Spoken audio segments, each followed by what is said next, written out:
a estagnação, ele estimula o interesse, a curiosidade, né, e esses problemas eles podem, mostrar uma potencialidade de transformação, não só das pessoas, mas de toda a sociedade, tá. Então, é importante a gente, entender, então, o conflito não só como algo negativo, mas algo que pode, levar a um aperfeiçoamento e a uma transformação da própria sociedade, tá. Então essa que é a tese dele e é isso que está na base, né, dos novos métodos que nós utilizamos hoje. Nós falamos por isso que eu trouxe as oportunidades e desafios para o século XXI, né. A gente há muito tempo já falava do direito do futuro, né. Já faz uns 20 anos pelo menos que esse futuro, né, tá aí, né. Nós já estamos em 2023, né, gente, ó, século XXI, 2023, quando eu olho isso eu falo: "Nossa", né, o futuro já é agora, gente, né. Aquele futuro nosso lá atrás é o presente de hoje, né. Então, assim, o advogado hoje, né, o juiz, o operador do direito no sentido amplo, tá, gente. Então, antes, né, eu falo antes, por quê? Porque logo que nós começamos a falar de solução de conflitos, isso estava voltado muito para um nicho, assim, da advocacia, a advocacia, não, né, consultiva e não envolvia ali o litigioso, parecia uma coisa mais afastada dos juízes e promotores, né. Hoje não mais, né, hoje não mais, hoje esse é o e hoje é muito legal, né, ver, por exemplo, juízes como o professor José Laurindo, entre outros que trabalham com justiça restaurativa também, liderando esse movimento, né, de solução alternativa de conflitos, porque hoje esse problema chegou lá no judiciário. Então, desafios, porque a gente está falando de, né, seja no campo criminal, encarceramento em massa, a gente está falando de, no termos do meio ambiente, do trabalho, de saúde mental dos servidores da justiça, né, seja no campo da cidadania, onde a gente está falando de uma prestação jurisdicional adequada. Então hoje, o problema da solução de conflitos, ele afeta o coração da prestação, do acesso à justiça no Brasil, né. Então esse hoje passou de ser lá um tema que era uma partezinha ali do processo civil e hoje passou a ser um tema central, né. E quando é que ele passa a ser central? Bom, o CPC de 2015, né. No campo do direito processual, ele trouxe, né, a resolução alternativa de conflitos, a mediação, a conciliação, a negociação, como algo primeiro, né, não como algo alternativo, né, ou seja, primeiro nós temos, né, que o dever, eu sempre falo também do código de ética, né, da advocacia, que já estava lá, é dever do advogado, né, então, no advogado é o dever dele, né, ele é dever, não é assim: "Ah, vamos ver, tá uma faculdade que ele tem", não, é um dever, tá ali, se ele não faz isso, ele está descumprindo com a sua obrigação. Então faz parte da deontologia hoje, né, já então eu falo já há algum tempo, né, só que hoje isso se tornou uma emergência, né, então eu falo hoje do paradigma da solução de conflitos como algo emergencial, né, o judiciário não dá conta, né, dos problemas da sociedade, então nós precisamos de outros meios, tá, e o próprio judiciário tem liderado essas iniciativas, né, como um dos exemplos, aqui no Paraná, né, nós inauguramos, né, no final do ano passado, o Centro de Justiça Restaurativa Federal, tá. Então hoje nós temos um Centro de Justiça Restaurativa Federal, que hoje gente, todos os processos da Justiça Federal no estado do Paraná hoje podem ser resolvidos por meio do processo restaurativo. Todos, qualquer um. De qualquer natureza. Vai depender de preencher os requisitos, né, de qualquer solução de conflitos, a voluntariedade, né, enfim, então se as pessoas tiverem, as partes tiverem essa vontade, enfim, tiver preenchendo os requisitos, qualquer processo, em qualquer nível processual, né. Nós temos alguns exemplos, de processos que estavam ali em sede recursal, no Rio Grande do Sul, e que o desembargador baixou em diligência para um processo restaurativo, né, porque entendeu que aquele processo poderia ser resolvido de uma forma mais, aí que tá, né, mais sustentável, mais duradoura, mais eficaz, né, porque o modelo que a gente chama de, eu gosto de linha de montagem, né, é a linha de montagem do judiciário. todos os problemas, todos os conflitos batem na mesma porta e são tratados da mesma forma, mas não são conflitos iguais, né, então essa adequação, então isso leva o quê? O conflito volta hoje, né, pensar em questões de violência contra a mulher, por exemplo, violência doméstica. Ele bate uma vez, ele volta. Na segunda é mais grave, na terceira é mais grave, na quarta então primeiro começa com agressão, no final feminicídio, né. Então o que que nós precisamos? Nós precisamos de um modelo de resolução sustentável, duradouro e eficaz, né. Então é esse o paradigma que a solução de conflitos, né, vem trazer para nós, tá. Então, um outro autor que eu gostaria também de trazer, junto com o Morton Deutsch, né, que esse é o John Paul Lederach, né, que também juntamente com o Deutsch, ele trata a questão, né, do tratamento dos conflitos. Nós vamos tratar esse conflito, né, de uma maneira eficaz, sustentável, duradoura, né.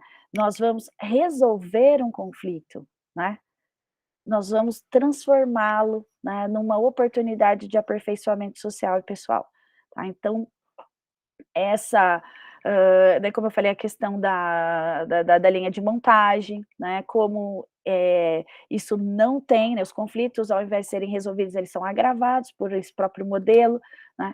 Então, são esses novos modelos de tratamento de conflitos que nós temos à nossa disposição hoje, né. E que era o que eu vim compartilhar, né, como experiência, né, trabalhando nessa área, né, para quê? Para contribuir com essa mudança de paradigma, mas é claro que isso exige uma mudança de paradigma, né.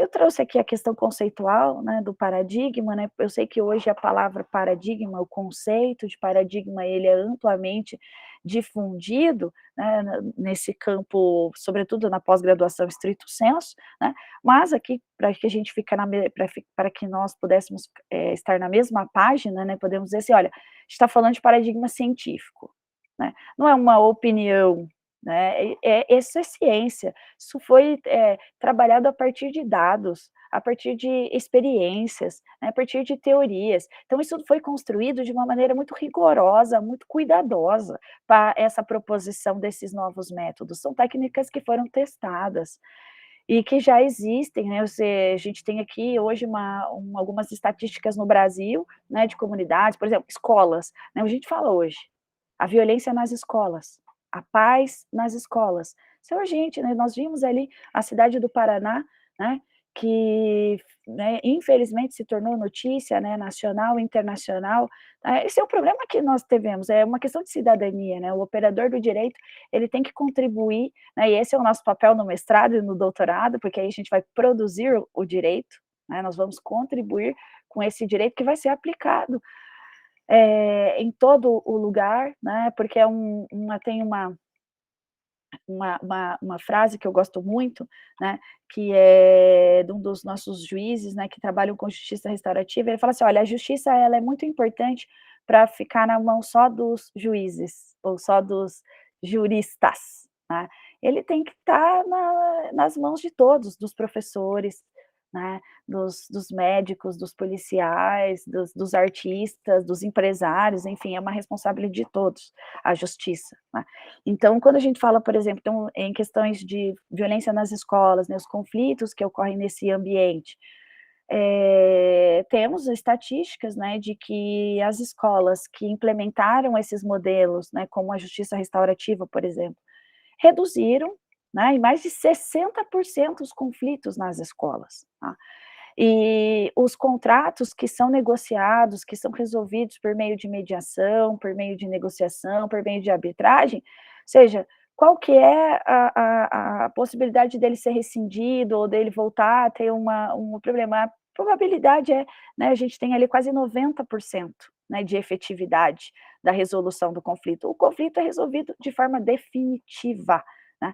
Então, realmente uma mudança de paradigma, né, uma mudança de como nós vemos o direito, é um outro direito, é uma outra ciência jurídica, que vai levar o quê? É uma nova linguagem, né, nova linguagem. Eu não falo mais crime hoje, né, eu falo conflito, ou eu falo situação problemática, né, porque é justamente pensar na transformação daquela situação, né, em algo negativo, em algo positivo, né, em algo que era ali um desafio, em uma oportunidade, né. Então isso implica, uma mudança de linguagem, uma mudança terminológica, e implica também uma mudança no modo como o operador do direito, ele entende o seu papel na sociedade, tá. Então isso vai levar a uma mudança, né, de crenças, e de valores, de técnicas.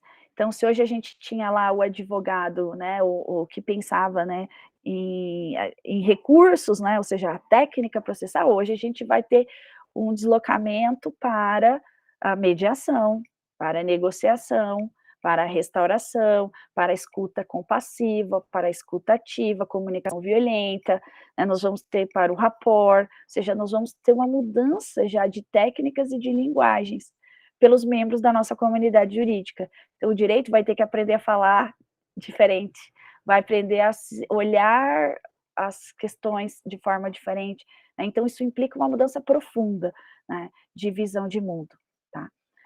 Então, e o conceito de paradigma, tal como trazido pelo Thomas Kuhn, né, na sua obra A Estrutura das Revoluções Científicas. Então, a solução alternativa de conflitos, hoje, ela é uma revolução na ciência jurídica, né, porque ela nos leva a ver o mundo jurídico de uma outra forma. Tá, então, se estamos propondo uma mudança paradigmática no direito, essa mudança ela essencialmente vai recair sobre a nossa compreensão de justiça. Afinal, o que é justiça? É a pergunta dos milhões, né. Desde faz 4.000 anos que a gente está tentando responder essa pergunta, alguém tem uma resposta definitiva, satisfatória? Né, então ainda estamos buscando, afinal, o que é justiça. Tantos filósofos, tantas filósofas, teóricos do direito. Eu gosto muito do Hart, né, que ele vai falar o seguinte: a pergunta que é justiça não é pergunta de filósofo não, é a pergunta primeira. É a pergunta que o jurista tem que fazer em primeiro lugar. O sujeito, ele entra no direito, a primeira pergunta que ele tem que responder é essa daqui, né, então essa não é a pergunta do filósofo, é a pergunta do direito que tem que responder, né. Então, e se nós queremos aqui fazer né, essa revolução jurídica, né, vamos começar a pensar, afinal, o que que é, justiça. Bom, eu trouxe aqui o paradigma criminal, tá, porque a gente fala muito da resolução alternativa de conflitos na mediação, no campo cível, no campo da família, no campo do direito do trabalho, no campo empresarial, né, temos experiências muito bem-sucedidas, né, no campo da falência, da recuperação de empresas, né, então temos ali o código, né, de 2015 trouxe isso com muita força, né, se algo havia ali uma tendência, ele se tornou explícito ali, normativo, né, a gente já tem uma normativa nesse sentido, né, mas algo ainda que na nossa sociedade ainda está um pouco devagar, é pensar no campo criminal, né. Campo criminal, processo penal, né, então eu pensei aqui não falar só de processo civil, pensar numa teoria geral do processo, né. Então, essa crise que é do sistema retributivo, né, de justiça. E por que que eu trouxe isso? "Mas professora, por que que você veio falar sobre isso?", né. Porque, eh, há 20 anos atrás, quando nós falávamos do direito do futuro, nós, visualizávamos uma tentativa de civilização do direito penal, né. A gente achou que a gente ia se civilizar, né, que a gente ia sair das cavernas e, enfim, ia se tornar uma sociedade desenvolvida e que íamos tratar os nossos conflitos de forma civilizada, ou seja, sem uso da força, né, sem violência, né. A gente vislumbrava isso, né, não sei se parecia que havia um movimento nesse sentido, né, dos juristas, né, dos teóricos do direito, né, de todos aqueles que trabalhavam e os estudiosos, te vislumbravam, né, esse movimento, esse caminho que a sociedade brasileira estava fazendo. Mas mas aí passado esses 20 anos, o que que a gente viu? Retrocesso, muito pelo contrário. Hoje o direito civil ele está cada vez mais punitivista, né, violando, né, garantias individuais, o processo sendo maior, né, o instrumento é maior do que a substância, né, então você relativizando ali garantias e direitos fundamentais em nome do quê? Em nome de uma produção de prova, ou já pode produzir prova por outros meios, né, não precisa violar o direito do indivíduo, né, para produzir uma prova. O processo ele é meio, ele não é fim, né. O direito à liberdade, né, ele não é só né, a ampla defesa, contraditório, isso não é um direito processual, isso é um direito fundamental, ele é substancial.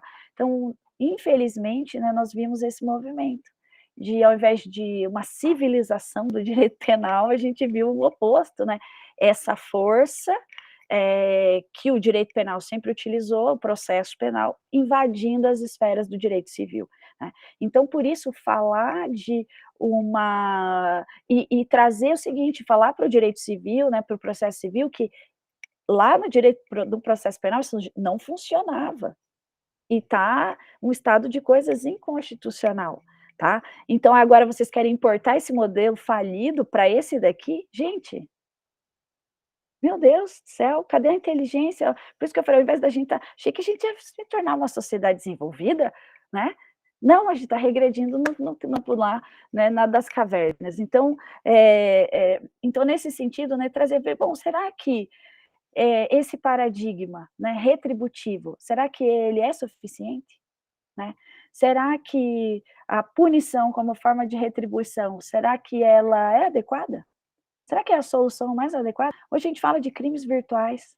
Hoje não tem ó, duvido que alguém aqui nessa sala hoje não tenha sofrido com crime virtual. E aí, como é que a gente vai resolver isso? Como é que a gente vai encarcerar todas essas pessoas que estão praticando crimes virtuais? Gente, não vai, né, ou seja, a gente precisa resolver esse conflito de uma outra forma, essa situação problemática de uma outra forma, né. Jovens, né, a gente está falando de oportunidades, né, de uma juventude que já não tem uma educação adequada, já não tem trabalho, já e o que que a gente vai fazer, né? Ou uma questão empresarial, gente, uma questão empresarial, direito penal, né, econômico, vai encarcerar essas pessoas? Não tem uma maneira mais civilizada de tratar isso, mais eficaz, mais sustentável, mais duradoura, né, de tratar esses conflitos? Então a solução de conflitos hoje é realmente uma revolução em termos sociais. É pensar uma sociedade que vai tratar os seus conflitos de uma forma mais adequada, tá? Então, e aí eu trago como porque, assim, a mediação, a conciliação, a negociação, ela é bastante difundida, né, no campo ali do processo. Eu quis trazer a justiça restaurativa, porque ela implica tanto, a questão civil, quanto criminal. Ela envolve tanto a questão administrativa quanto trabalhista, ou seja, a gente pode utilizar, né, como a Justiça Federal está fazendo hoje, né. Então nós somos pioneiros, aqui a região sul, tá, o TRF4, nós temos o Centro de Justiça Restaurativa, tanto no Paraná e gente, ele fica sede em Curitiba, mas ele atende o Paraná inteiro, tá.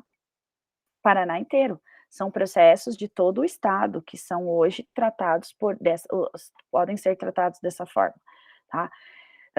Em Santa Catarina e no Rio Grande do Sul. Então nós temos hoje, né, então pioneiramente o TRF4, tá, ele tem encabeçado esse movimento, né, e trazendo para a Justiça Federal essa esse novo paradigma de justiça, né, um paradigma mais adequado, né. Agora eu vou falar, né, eu falei um pouco das oportunidades, mas eu vou falar um pouco dos desafios. É uma sociedade desenvolvida, uma sociedade plural, uma sociedade diversa, né. Mas por que que a gente não consegue isso? Nem no âmbito dos operadores do direito e nem da sociedade de um modo geral. Se a gente conversa com o cidadão comum, qual que é a visão que ele tem, né, e nós atendemos nossos clientes lá no escritório, e o que que eles vão buscando de nós, o que que eles pedem, né, qual que é a pretensão dele. É uma visão ainda, né, de que é aquilo que o Kazunabe, né, chama de cultura da sentença. Veja, o desafio é cultural. Por isso que eu falo que é uma mudança mais profunda, né, porque o desafio é cultural, veja, não, ele não quer a solução do conflito, ele quer uma sentença.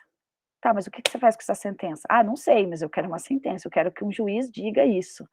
"Tá, mas como é que você vai implementar isso? Como que isso vai afetar a sua vida? Como é que a gente cumpre isso?".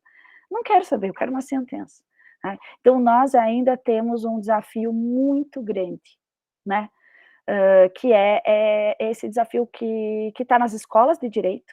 Então hoje essa oportunidade, vejo, né, assim, esse caráter visionário, né, dos PPGDs aqui do Paraná, né, que estão na frente nesse sentido, que nós já estamos debatendo isso, né, outros ainda não caíram essa ficha, então a gente pioneiramente está trabalhando esses temas aqui, né, na sede do mestrado e doutorado no âmbito das escolas de direito do Paraná, né. Então, pra falar o seguinte, né, será que em todos os casos são necessários uma sentença judicial? Será que a sentença judicial é a melhor forma de solucionar, né, esse conflito, né? Então, entender que, bom, se o conflito for tratado de outra forma, bom, se eu tiver uma conversa entre as partes e elas chegarem à assunção das responsabilidades e das obrigações e das responsabilidades e das obrigações, e chegarem a um entendimento ali, a um consenso, isso não tem validade? Veja, como assim, né? Então, veja, a gente tem lá vários modelos, né, esse é um modelo de justiça que já existe em vários países, né, de forma muito bem-sucedida, e que nós aqui ainda no Brasil, nós estamos agora engatinhando nesse sentido, né. Então entender, né, que a mentalidade punitiva, né, tanto no âmbito, né, civil, porque muitas vezes nós buscamos essa punição até no âmbito civil, né, eu quero que o juiz decida, que eu tenho uma sensação de punição, né, daquele outro, né. Então, veja, mas isso é uma mudança de mentalidade que a gente precisa trabalhar, tanto nas escolas de direito, quanto da sociedade como um todo, né. Então, a cultura da sentença, esse é o maior desafio, né, eu acredito que esse é um dos pilares dos impedimentos, né, o que que impede hoje de nós trabalharmos outras formas de resolução de conflito? Essa cultura da sentença é um dos principais desafios, mas também, um outro, né, que é essa falta de incentivo a essa cultura consensual de conflitos. Nós também não temos incentivos, né, com salvo exceções como essa oportunidade de hoje aqui, de falar de forma consensual de conflitos, incentivar esse tipo de prática, né, mas, esse é um dos grandes desafios que nós temos no Brasil. E, essa mudança, né, esse grande desafio, ele pode ser tratado por uma oportunidade, né, que é o conceito ali desenvolvido, né, pelo americano lá, o Frank Sander, que é o justiça multiportas, né. Hoje nós falamos: "Poxa, a justiça, ela pode se apresentar de muitas formas, né, ela tem muitas portas", né. E eu lembro daquele conto do Franz Kafka, vocês lembram, O Diante da Lei? Não sei se vocês lembram, né, do conto dele, chama Diante da Lei, um camponês que vai diante da porta do tribunal, né. Então veja, já o Kafka, ele já imaginava, né, já através de uma metáfora, a justiça como uma porta, né. O que que o Frank vai fazer? Ele vai dizer: "Olha, né, a justiça não precisa ser só aquela porta que está sempre, né, fechada para nós, né, para aquele que mais precisa, mas ela pode se abrir para o cidadão, né, ela pode ser acessível de diferentes formas. Então, a solução consensual pelo advogado, né, mediado por, operadores, né, da justiça, a gente até falou, por que será que nós não teremos no futuro a função do mediador, de justiça? Assim como temos o promotor de justiça, assim como temos, né, o juiz de direito, por que não o mediador de justiça, né? Olha que interessante, ou seja, quantas oportunidades, isso aí que a gente está falando para os visionários, né, para o direito do futuro, aqueles que estão construindo, essa nova sociedade, esse novo direito. Então, pessoas que estão vendo além disso que a gente está enxergando aqui, né, a gente está pensando ali das novas gerações, o direito do futuro, as oportunidades para esse nosso novo tempo. Então, pensar como que o direito pode ser diferente, né, ele não precisa ser, as pessoas não precisam ter medo da justiça, né, hoje saiu essa última pesquisa, né, o judiciário hoje é das instituições onde menos o cidadão tem confiança, menos, né. A gente tem ali, menos de 1/3 da população confia nas instituições judiciárias hoje. Gente, isso, né, tem que acender aqui uma luz, né, a gente tem que ficar atento a isso. Então, como nós termos instituições judiciais mais confiáveis, né, onde o cidadão, imagina uma justiça onde o cidadão não acredita nela, né, e isso leva ao quê? Para vingança privada, né. Bom, isso abre uma série de problemas, né, seríssimos, né. Então é pensar que a justiça pode se manifestar de outras formas, né. E por isso que eu cito o exemplo da Justiça Federal, do Paraná, né, que já está pensando, assim, olha, em ser uma justiça diferente, em se apresentar com várias portas, tá. E para que possa resolver de forma mais adequada os conflitos, que são apresentados na sociedade, tá. Eu trouxe aqui também para finalizar aqui uma bibliografia, tá, gente, é uma extensa bibliografia, para a gente falar aqui que, nós temos uma vasta bibliografia em língua portuguesa já, tá, mas muita coisa ainda se encontra em língua inglesa, em francês, alemão, espanhol, mas nós já temos muita coisa escrita em português, tá, que está sendo traduzido, mas, assim, muita coisa interessante que nós podemos abordar, tá, para pensar tantos os desafios que nós temos, os métodos consensuais, quanto também, né, esse que eu disse, né, o Morton Deutsch, a resolução do conflito, processos construtivos e destrutivos, né, a gente já tem uma tradução desse texto dele, que é o texto basilar, né, da teoria dele, que foi publicada ali, né, na edição da Revista de Brasília, aqui dos estudos em arbitragem, mediação e negociação, tá, então eu destaco esse que eu mencionei, mas a gente tem aqui também, né, o processo italiano, que também já tem abordado, né, alguns outros autores da própria criminologia, né, que veem o conflito, né, não só como negativo, mas também como oportunidades de aperfeiçoamento da própria sociedade, né, aquele que eu mencionei, olha, do João Paul Lederach, né, a transformação de conflitos, né, teoria e prática, que também já se encontra traduzido, né, para o português, tá? E as resoluções da ONU, né, então a ONU, ela tem, né, no ano de 2002, ela publicou uma resolução para que nós pudéssemos, né, ter, enquanto sociedade mundial, alguns princípios que pudessem ser levados aos Estados-membros para que implementassem soluções consensuais, né, soluções alternativas de conflitos. Então a gente tem uma vasta normativa nacional e internacional, nós temos uma vasta bibliografia nacional e internacional, nós já temos estatísticas, nós já temos experiências bem-sucedidas, nós já temos boas práticas, institucionais inclusive, e daí eu falo, o que que falta ainda para que nós, de fato, tenhamos uma cultura, né, mais uma cultura da construção da paz dentro do âmbito jurídico, né. Então, um outro livro que eu mencionei, né, do Kazuo Watanabe, né, aquele O Cultura da Sentença e Cultura da Pacificação, né, então a sentença não significa a pacificação do conflito, né, em nenhum âmbito, nem social, nem civil, nem, enfim, né, então pensar o que é de fato a pacificação dos conflitos, né. Eu citei aqui também um autor que eu gosto muito, que é o Habermas, né, que ele trabalha muito essa visão do direito como consenso, né, como mediação, como conciliação, como pacificação de conflitos, tá. Então, estão conseguindo ver a minha aqui que ficou cortada, né.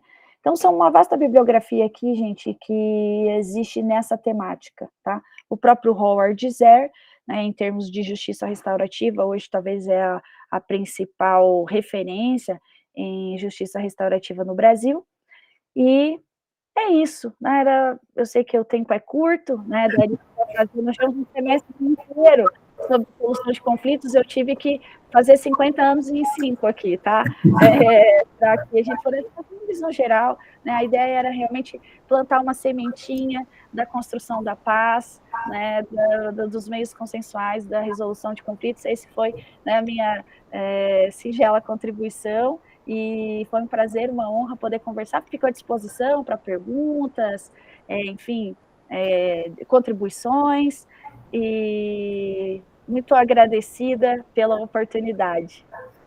Legal, professora Carla. Bom, primeiro, que satisfação saber que a senhora é uma oramense, né? Eu não sabia, né? A senhora anunciou aí, eu já tinha, né, já tinha feito a minha primeira participação, que legal, né? E, pô, é bom saber que vamos convidar a senhora para mais eventos, bancas, né? Agora que sabemos, ainda mais que é colega do professor Horácio aqui, já sabemos, já sei onde que eu vou, né, encontrar o seu contato. Professora, na palestra anterior, né, do professor Oswaldo Canella, ele fez um comentário, a gente discutiu um pouco sobre isso, da importância, né, de ampliar essa ideia da teoria dos conflitos, do estudo, porque, vamos lá, se a gente pega o que nós estudamos na faculdade, ou que tem hoje, você pega introdução ao processo civil, você vê quando se trata do conflito, na verdade trata do conceito jurídico de lide, não é? É isso que trata, conflito de interesse qualificado pela pretensão resistida. E aquele conceito que nós aprendemos para fazer a prova lá de processo civil, não é? Enfim, mas nunca houve uma preocupação, né, de analisar a teoria do conflito. Né? E a senhora, né, trouxe aí, logo na introdução do teu trabalho, né, da tua exposição, alguns conceitos importantes. A senhora fez uma abordagem, claro, rápida, né, porque, né, o tempo não permite, né? Mas eu queria essa consideração com a senhora. O quanto é importante, porque não adianta a gente falar de métodos adequados, porque esses métodos adequados eles têm que ser vinculados à característica do conflito, senão eu não consigo. Não é? Se eu formar uma teoria sobre métodos adequados, mas não linkar eles, né, que cada método é adequado a partir das características de um determinado conflito, não faz muito sentido. Você tem a criação de métodos, mas eles não vão conseguir se adequar ou aderir, ao conflito, porque você não teve a preocupação de estudar aquilo. A senhora concorda com isso? O que a senhora pode falar um pouco para nós sobre essa questão da importância da teoria do conflito, do estudo, né, dessa teoria? Professora, por favor. Excelente pergunta, é a pergunta central, é a pergunta essencial. Justamente, o modelo, né, jurisdicional tradicional, ele ignora, né, a natureza do conflito, né, às vezes, porque a gente fala assim, que as causas das raízes, ou seja, não é só a causa do conflito, tem a causa da raiz, ou seja, é muito mais profundo, é muito As mais razões ocultas, né? As tá, razões gente. ocultas. Exatamente, então eu concordo plenamente. Então por isso que eu até trouxe, né, ali pensar, né, com o Morton Deutsch, ele tem, olha, uma extensa obra que ele vai falar exatamente, entender o conflito, que é uma abordagem multidisciplinar. E aí não é o direito que vai responder sozinho, é a psicologia que vai nos ajudar, a psicologia que vai nos ajudar, outras ciências que vão, né, hoje a neurociência, né, tem contribuído muitíssimo para entender, né, o que leva a entender as diferenças, né, de necessidades e interesses dos seres humanos, né, e até, gente, hoje tem neurociência até de pensamento institucional, né, como se né, a pessoa jurídica tivesse lá, gente, hoje a coisa está muito evoluída, por isso que eu falei assim, quando é que nós vamos sair da caverna, né? Então, eu concordo plenamente. Tem que ter uma abordagem muito robusta, muito consistente, de entender o conflito. E por isso que, por exemplo, na justiça restaurativa, para utilizar, né, como o exemplo que eu trouxe, ela começa identificando o tipo de conflito. Quem são as partes? Qual é o seu histórico de vida, né? Então, entender, sabe, a dinâmica, o contexto na qual aquelas partes estão inseridas, né, realmente entender as causas das raízes, né, daquele conflito. E isso faz toda a diferença. Então, por isso que não é um processo linha de montagem. Sim. Ele é mais cuidadoso, ele é mais demora mais, né, até a identificação ali para a gente saber se aquele processo ele pode ser levado ou não para um processo de restauração. Só que aí que está. Quando ele finaliza mesmo, né, em termos de reincidência criminal, por exemplo, a gente tem lá dos processos que as causas criminais que foram feitas por processo, foram solucionadas, ou pacificadas pelo processo extrativo, a reincidência é praticamente zero. A pessoa não volta a praticar aquela conduta, né? Ela toma consciência, né, daquilo que ela fez, ela aprende, um tipo de solução que nós chamamos pedagógica. Ele promove a conscientização, a responsabilização do indivíduo a partir da sua consciência. Então, isso depende de profissionais da educação, da psicologia, né, da sociologia, da antropologia. Isso demanda um estudo bastante aprofundado. Eu concordo plenamente. Então, ok. Professora, a Laís está perguntando aqui se tem alguma obra específica do Morten Deutsch que a senhora poderia indicar? Essa mesma, eu vou copiar aqui, eu consigo copiar no chat aqui? Deixa eu ver. Eu vou copiar aqui esse texto que está traduzido para o português. Eu acho que vale a pena começar por ele, porque são as bases da teoria dele, tá? E eu vou copiar aqui. E eu quero dizer também, professor Albino, professor, meu querido colega, eu sempre recorro ao professor Horácio. Ele sempre me salva aqui, né? Então, eu sempre quando eu tenho, assim, uma coisa importante, eu fico, professor Horácio, por favor, o senhor pode me ajudar aqui? E ele sempre com essa imensa generosidade, gentileza dele, sempre me socorre, né? Então, eu fico, olha, é uma honra, me coloco super à disposição para participar do que for necessário, com muita alegria. Tá? Legal. Tá, pessoal, eu quero abrir, então, né, aos nossos mestrandas, egressos, participantes aqui, né, quem tem alguma pergunta, alguma consideração aqui, né, para a professora Carla? Alguém? Professor Albino, se o senhor me Oi. permite... Claro. A professora Carla, ela é sempre muito gentil, né? Ela até transborda um pouco né, as raias aí do que, né? Essa amizade, esse respeito acadêmico que nós temos um pelo outro, né? Tem uma profunda admiração por ela, pela produção acadêmica, pela história de vida, e ela traz aqui para nós, professor Albino, reflexões muito, muito importantes sobre vários aspectos, né? E isso é que tem tornado o direito mais dinâmico. Nós temos que tornar mais dinâmico, né? Uma visão antropológica, uma visão sociológica do direito, e não simplesmente como meros, né, leitores do texto legal. Então, essa reflexão aqui para a academia é sempre muito, muito salutar, muito importante, né, porque nós vivemos sobre e aí eu vou, né, fazer uma ponderação para a professora Carla, né, que nós vivemos uma sociedade que demonstra uma criação de direitos de forma infindável. Eu vou dar um exemplo, no que diz respeito a, né, um caso prático. O cidadão chega no banco, pega R$50 mil emprestado. O banco lhe concede R$50 mil. Pois bem, passado lá uns 6 meses, o camarada chega no escritório e fala assim: Horácio, eu quero que você faça um acordo com o banco. Ah, perfeitamente. Vamos procurar fazer esse acordo. Quanto você quer pagar? Não, eu quero pagar 5 mil. Não, mas espera aí. Como é que você quer pagar 5 mil? Não, Horácio, o meu amigo, numa situação muito parecida, ele pegou 20 mil e pagou 2 mil. Eu também tenho, olha aqui agora, a força da expressão. Horácio, eu também tenho direito.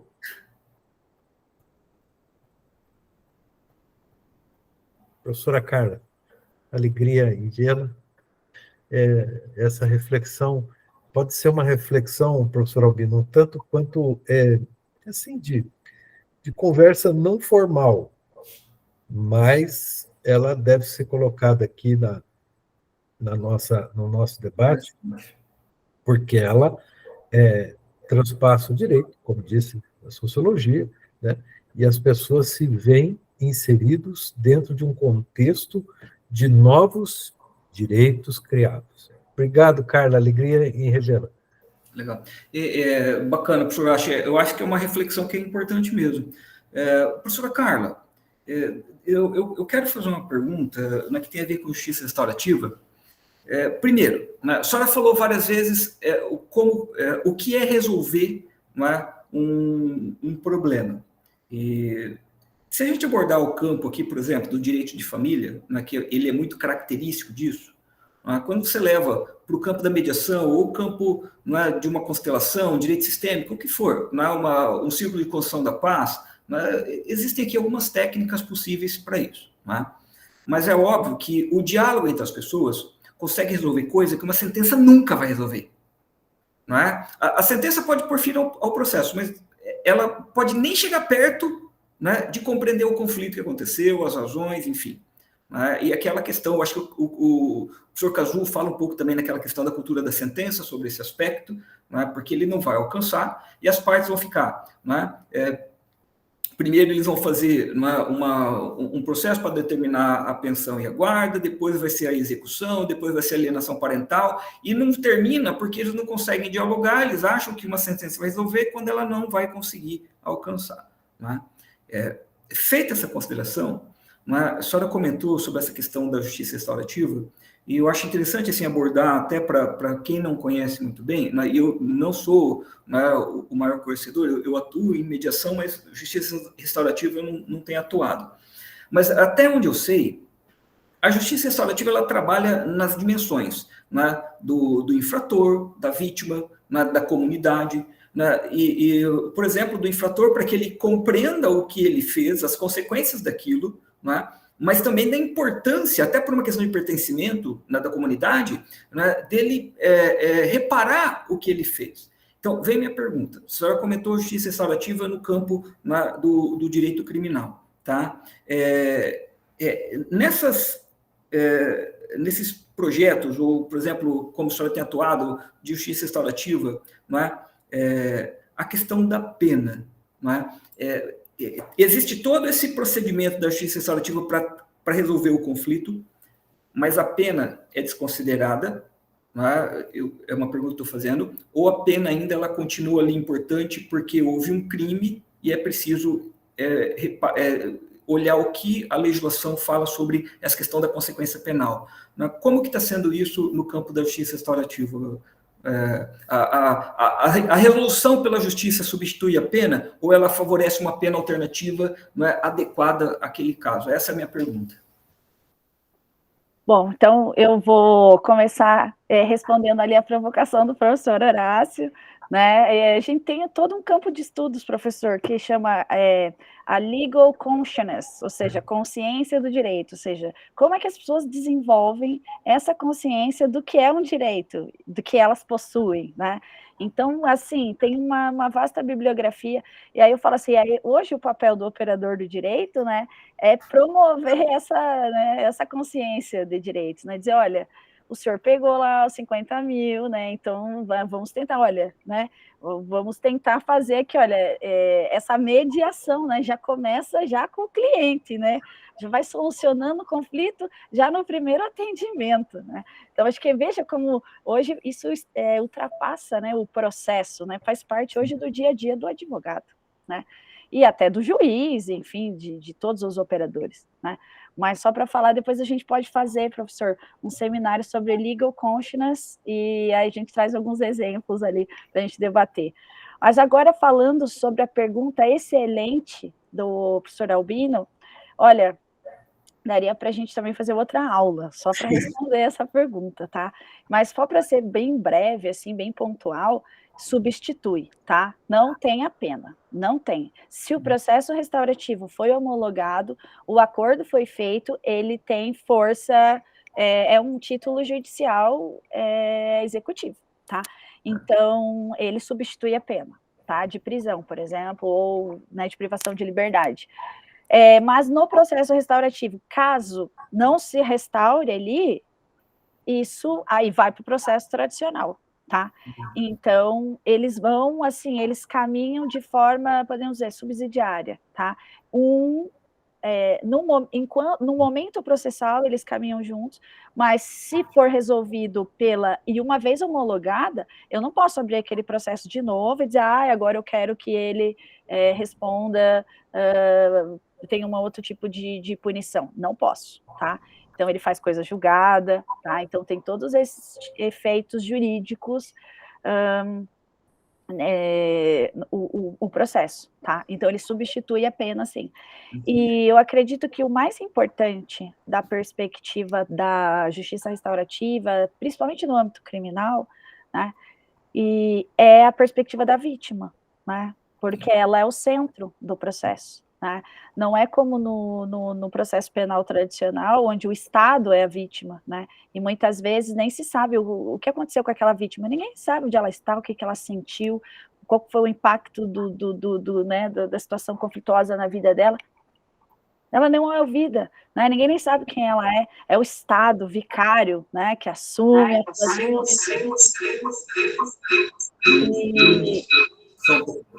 Daniel, teu microfone está aberto, cara, tá? Aí ele fica com eco. Obrigada. E então, essa é uma diferença, né, que coloca a vítima no centro, que leva em consideração a vítima, né, tem todo um tratamento especial para ela de atendimento psicológico, multidisciplinar, social. Então, tá mais preocupada com quem sofreu a violação do que quem cometeu. O nosso, ele está mais ligado a vamos punir quem perpetrou a violação, né? No processo restaurativo, ele se importa mais com quem sofreu, né? Sem deixar de responsabilizar, lembrando disso. É uma responsabilização, tá, Sim. gente? Tem responsabilização, sim, tá? Mas ela é muito mais uma conscientização da conduta, né? E o outro ponto que o senhor mencionou, que é extremamente importante, que é a perspectiva do impacto social que esse tipo de conduta tem. Nós sabemos que quando acontece, né, por exemplo, um crime, né, uma situação problemática, ultrapassa a pessoa de quem? Isso afeta a família, isso afeta a comunidade, todo mundo sofre junto, né? Então, a justiça restaurativa, ela entende o seguinte, que é realmente dentro da ideia do contrato social, né, de que nós somos aqui, nós estamos unidos por um contrato, olha, que é por laços, né, que foram rompidos. Então, a gente precisa restaurar isso aqui, porque vai ter que conviver, a gente está falando de pais com filhos, a gente está falando de vizinhos, a gente está falando de membros de uma mesma sociedade. Né? Então, como restaurar, como realmente, claro que não é voltar ao que era, que isso nunca vai acontecer, né? Mas veja, criar uma oportunidade até para uma situação até melhor do que existia antes, né? Então, nesse sentido, é uma transformação da relação. Não sei se eu consegui responder aqui. Legal, não, perfeito, professora, perfeito, é isso aí. Bom, nós estamos quase no nosso tempo, mas o Matheus levantou a mão aqui. Matheus, por favor, a palavra está com você. Pode fazer a sua consideração ou pergunta. Boa tarde. Excelente tema. Uma vez eu fiz um resumo expandido sobre a justiça restaurativa na questão do crime de abandono ao idoso. E eu vejo, fui fazer uma audiência de instrução, um caso de homicídio. E a mulher da vítima, ela queria desabafar. O juiz, todo momento, ele estava, não, vamos para os fatos. E ela, não, doutor, eu sei que eu tenho que fazer os fatos, mas ela queria desabafar. Não, eu quero... E acho que o maior problema, e seria uma consideração que eu vejo, há ainda enraizado em nós uma cultura punitivista que acha que punir é colocar uma pena de 10 anos dentro da cadeia. E que a pessoa vai sair, vai ter a responsabilidade dela ali e vai refletir sobre. E é totalmente contrário. Punir é a reflexão de que ela não pode fazer mais e que vai prevenir outras pessoas. Eu acho que vem nessa reflexão nova da justiça restaurativa que eu gosto muito, sobretudo em razão do campo criminal. Que legal, Matheus, muito bom esse seu exemplo, e veja, né, você falou num ponto muitíssimo importante, né, que é um outro aspecto, né, que eu falei, daria para a gente fazer um curso inteiro sobre justiça restaurativa, né, mas assim, que hoje é a grande falha da humanidade, né, que é o não ouvir, né, as pessoas querem ser ouvidas, E eu trabalho na resolução de conflitos já, né, mais de uma década, né, quase 2 décadas, trabalhando com resolução de conflitos, às vezes de comunidades inteiras, grupos inteiros, assim, você está falando. E o que eles querem? Eles querem ser ouvidos. Às vezes a pessoa quer, não, eu só quero que você me ouça. Aí a pessoa para, falou, agora a gente vai virar as costas e vai embora, porque a gente só queria ser ouvido, né? Então, e hoje no nosso modelo de justiça, o menos o que nós temos é esse espaço de escuta, né? E então muitos dos problemas poderiam ser resolvidos com uma boa conversa, né? E por isso que eu falo assim, quando é que a gente vai se desenvolver, né? Quando a gente vai sair da caverna e saber que é possível resolver os nossos conflitos, né? Através de um diálogo, através da escuta, né? Da compreensão das diferenças uns dos outros e também da assunção das responsabilidades, né? Sabemos que num conflito não é um totalmente com razão e o outro totalmente desprovido de razão, né? É entender que cada um tem a tua parcela de responsabilidade, né? Como no caso lá, o banco deu 50 mil, o outro tem que pagar os 50 mil, cara, cada um com a tua responsabilidade, né? Numa questão de família, numa questão do idoso, numa questão de comunidades, numa questão de empresa, todos nós temos as nossas responsabilidades e que elas devem ser assumidas. A justiça restaurativa, ela oportuniza essa assunção de responsabilidades. Legal, professora, legal. Bom, Ana Paula, vamos lá, mais uns minutinhos, rapidinho, pode fazer essa consideração, pergunta, por favor. Bem rapidinho, professora, que prazer tê-la ouvido, tá? Eu sou mediadora, professora, então tudo que a senhora falou faz muito sentido para mim. Essa questão que o Matheus falou, que a senhora reforçou, eu vejo como um alívio, um desabafo das partes, sabe? Eles são, dada essa oportunidade para eles e é muito importante, né? Então, assim, se sentem valorizados, é empoderamento, é uma atenção que é dada, dá muita diferença. Às vezes, um pouquinho que eles se manifestam já faz muita diferença. Obrigada, professora.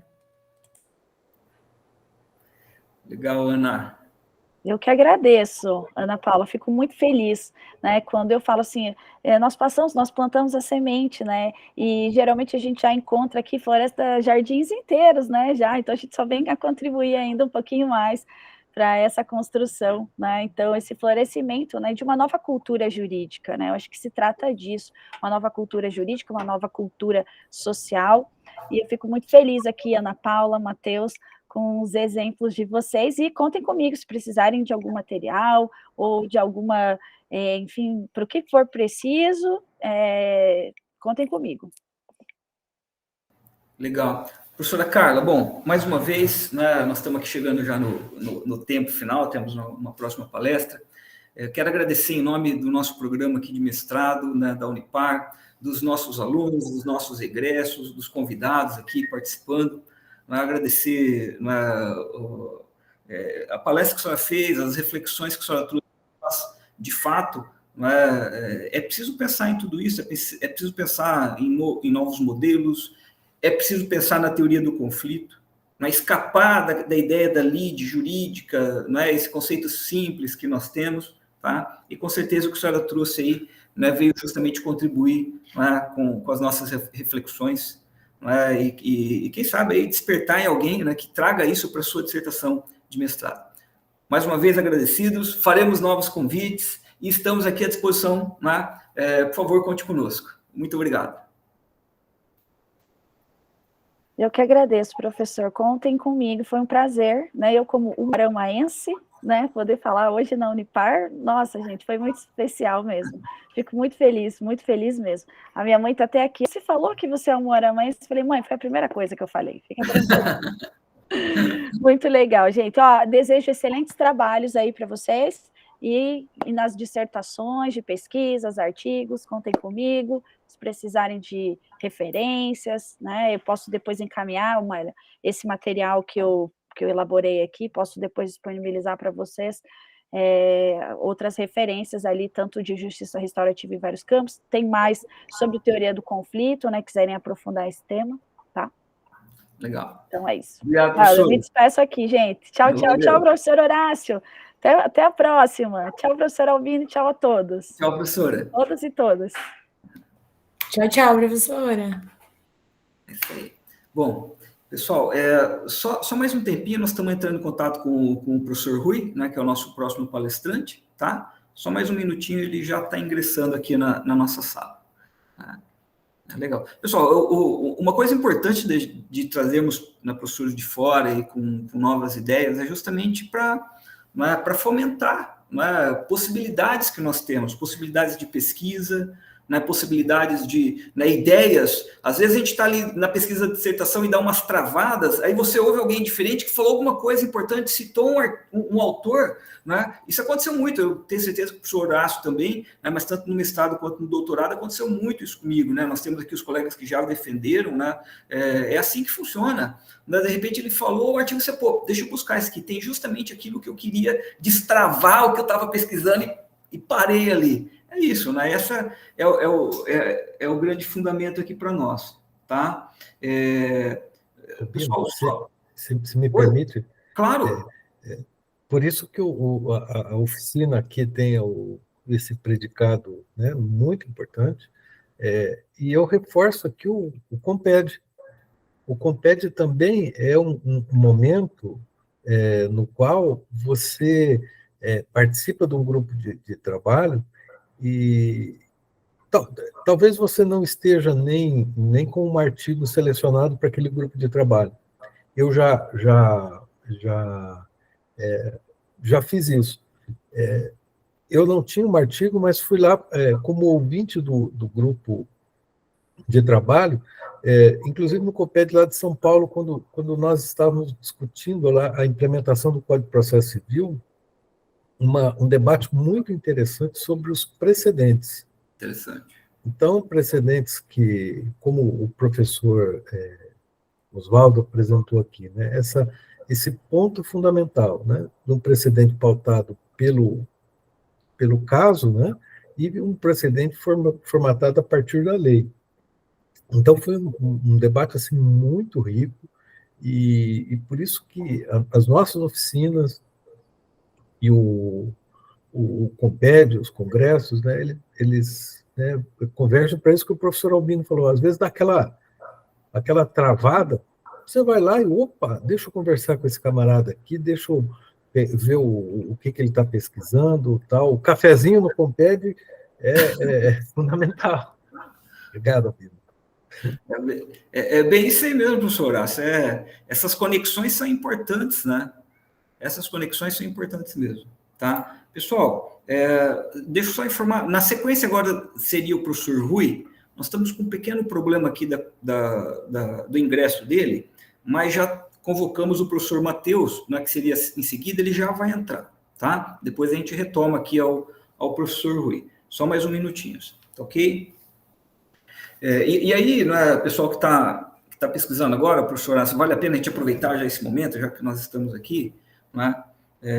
Uma coisa assim, não perder a oportunidade, não é? Uma coisa eu lembro, né, enquanto eu fazia ali meu mestrado, também o doutorado, às vezes eu estava numa palestra que não era bem o meu foco, né, de pesquisa, tal, mas às vezes a pessoa falava uma coisa e falava, pô, isso aí vai me ajudar, não é? Eu já anotava ali, falei, vou dar uma pesquisada nisso, porque talvez isso vai ser a solução para naquele entrave que eu estava ali no meio da pesquisa. É assim que funciona, né? Então, essa ideia de, quando a gente fala assim, estou presente, de estar presente, de realmente, né, ouvir, sempre surge algo que vai contribuir de alguma forma, né? Eu acho que esse é um compromisso nosso aqui no mundo acadêmico, né? Pelo menos assim, né, eu tento, né, sempre tá nesse sentido, quando eu vou assistir alguma palestra de alguém e tal, que mesmo não seja o meu assunto de interesse, eu falo, pô, deixa eu ouvir, às vezes vai ter alguma coisa aqui que pode contribuir, né? São compromissos acadêmicos que nós temos, e nós como programa, temos os nossos compromissos, né? Por sinal, eu acabei de ver aqui que agora foi, né, a CAPES oficializou as publicações das notas novas, viu, professor Horácio? Porque antes divulgou-se os resultados, né, mas não tinha publicação oficial, agora tem, né? Então, quem visita lá o site hoje da CAPES, está lá a nossa nova nota, né? Já tem aqui os novos parâmetros, né, para os novos programas que serão pedidos, né? Acho que foi publicado hoje, eu até já acessei aqui para verificar. Então, estamos com a nota 4. Isso. Agora Parabéns, Torocão. Parabéns ao Celso, parabéns a todos que sim. o corpo, né, do Unipar, porque isso é muito relevante, isso abre novos horizontes para o nosso programa. Sensacional. Com certeza. O professor Celso tem um grande trabalho, sem dúvida alguma, mas é importante dizer que a nota de um programa, ela reflete o que é feito no programa, na comunidade toda, são as publicações, não é? Porque, de fato, nós fizemos um trabalho ali há alguns anos, né, professor Horácio, antes até mesmo do senhor ingressar aqui no programa, né, o professor Horácio é o nosso professor, não vou falar mais novo, né? Caçula. Isso, é o professor Caçula nosso, mas antes já tinha feito um trabalho bem interessante aqui para aumentarmos as publicações, e a gente está num ritmo bem bacana, né? Então, pessoal, vamos publicar, né? Vamos escrever, é um compromisso que nós temos de dar ideias, e a forma de nós comunicarmos nossas ideias é justamente pela escrita, pela apresentação de trabalho, né? Essa é a nossa forma de contribuir, né? A gente precisa ser efetivo nisso, a gente tem falado bastante com os alunos, né? Então, o pessoal que está começando agora ainda não pegou o ritmo, vamos pegar o ritmo, né? E vamos lá, né? Vamos escrever. Cadê meus orientandos aqui, né? Ana Paula, já é o segundo artigo que nós estamos escrevendo para publicar agora. Cadê os meus orientandos, hein? Vamos escrever. E a nota também, né, professor Albinante, nós temos que fazer aqui o nosso elogio vis-a-vis, né? A revista da Unipar aqui, que é coordenada pelo professor Albino, teve um expressivo incremento na sua nota, na sua qualificação. Parabéns, professor Albino, é um trabalho que o senhor desenvolve com muita maestria, né? Imagina, é um trabalho de todos, pessoal. Olha, eu volto a dizer, a nossa revista, a revista jurídica da Unipar, é uma revista A, né, é uma revista A4, tá? Ela tem um peso de publicação. Eu convido vocês, assim, é que nós não conseguimos publicar se a gente publicar só da Unipar, isso aqui vira uma endogenia, que afeta, né, o nosso conceito, tá? Mas sempre que vocês estiverem aí, a gente sempre tem publicação de alunos da Unipar, de professores da Unipar, nós só precisamos cuidar na questão das porcentagens. Nós não podemos pegar de todo mundo e publicar tudo na revista da Unipar, porque a gente vai ter um problema lá chamado endogenia, que a nota vai abaixar. A gente tem que ter publicação de pessoas de fora. Então, a gente tem tomado cuidado, tem publicações, né, de pessoas do Brasil inteiro na nossa revista. E até, professor Horácio, eu queria fazer foi bom o senhor ter falado sobre isso. Pessoal, pesquisa, né? A gente vai fazer pesquisa, é importante. Por que é importante pesquisar em artigos? Artigos são coisas que estão fluindo. Né? Claro que as obras são importantes, os livros, as obras clássicas, né? É o trabalho, né, que as pessoas realizam, sem dúvida alguma. Mas o artigo tem uma importância que ele tem uma fluência maior. Leiam os artigos publicados na revista da Unipar. Eu falo para vocês, tem artigos excelentes lá.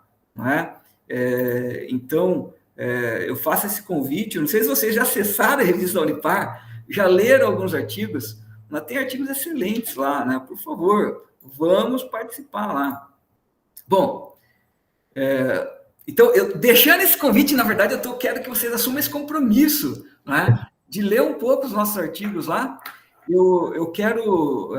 citar os trabalhos nas dissertações. Sim, citar os trabalhos, os artigos, e também, né, citar as próprias dissertações dos colegas que já passaram pelo nosso programa com excelentes trabalhos, não é? Aqueles que não estão publicados, eles estão lá na biblioteca da Unipar, não é? É possível fazer uma pesquisa e pegar lá, tá ok? Pessoal, mas eu quero agora dar as boas-vindas aqui. Nós estamos com o professor Matheus Bertoncini já aqui na nossa sala, né?